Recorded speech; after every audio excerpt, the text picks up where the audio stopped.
फैसला आ जाए उसके बाद प्लान ABCD काफी है हमारे पास। পাকিস্তানের এক ম্যাচ বয়কটেই রীতিমতো আইসিসির 1500 কোটি টাকার গুদ মেরে দিয়েছে কিন্তু পাকিস্তান। রীতিমতো আইসিসি কে নাসায় পাঠিয়ে দিয়েছেন এক ম্যাচ বয়কট করে।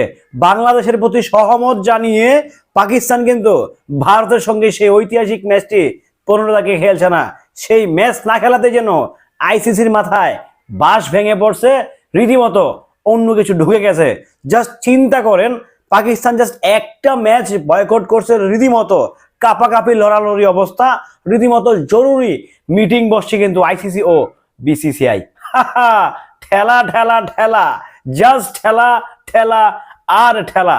চিন্তা করেন তো একটাবার, একটা ম্যাচে যদি 15 কোটি টাকা চাঁদে পাঠায় দেয় পাকিস্তান, তাহলে কি অবস্থা।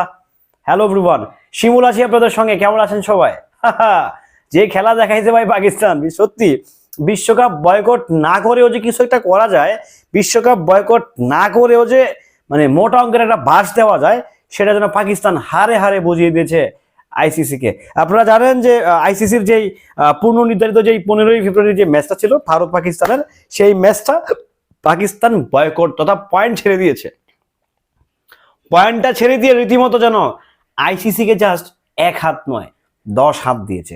আপনারা একবার চিন্তা করেন, মোটামুটি একটা ম্যাচের জন্য 1500 কোটি টাকা গচ্ছা যাচ্ছে আইসিসির। কোন লেভেলের গচ্ছাটা আইসিসি খাচ্ছে এবার, মানে এবার টুর্নামেন্ট আয়োজনে একদম বড় পরিসরে কিন্তু গচ্ছা খেতে যাচ্ছে আইসিসি তথা ইন্টারন্যাশনাল ক্রিকেট কাউন্সিল কিংবা ইন্ডিয়ান ক্রিকেট কাউন্সিল। হ্যাঁ, তো সেই জায়গা থেকে আমার কথা হচ্ছে যে এই যে এত সুন্দর একটা ম্যাচ, এত সুন্দর ব্যাপার স্যাপার ছিল, এই যে এখন আপনাদেরকে মানে মুখের উপরে জোতা মারি দিয়েছে পাকিস্তান, এটা খুব ভালো হয়েছে না? এটা খুব ভালো হয়েছে।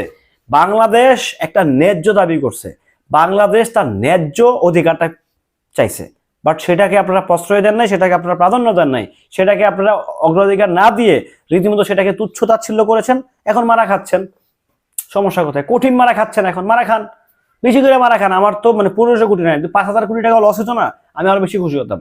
এদের শিক্ষা হওয়া উচিত, এরা যার তার পাচারে, ঠিক আছে? এটা একটা চরম শিক্ষা হচ্ছে, এক্সট্রিম লেভেলের শিক্ষা হচ্ছে। This is my point of view. দেখেন, একটা ম্যাচ না করলে যদি 1500 কোটি টাকা লস হয়ে যায়, তাহলে বুঝেন কত লেভেলের হাই ভোল্টেজ ম্যাচ ওইটা।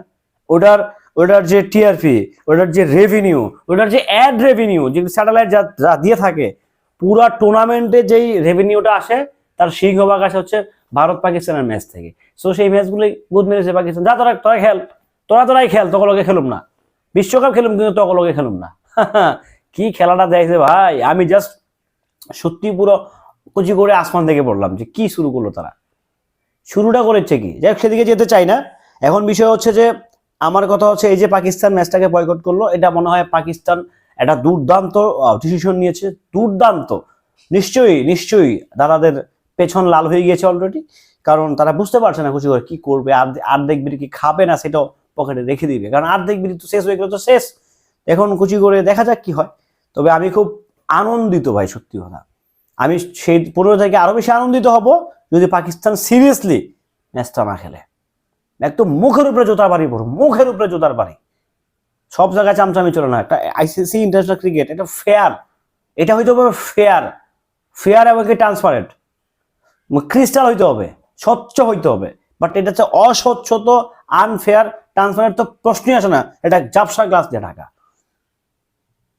আপনি আইসিসি আপনি কি করবেন? আপনি বহির্বিশ্বের যে দলগুলো আপনার টিমে খেলে, যারা আপনার অধীনে খেলে, তাদের সুবিধা অসুবিধা বোঝা, তাই না?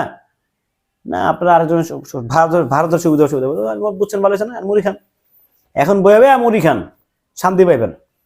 ভালো থাকবেন, সুস্থ থাকবেন।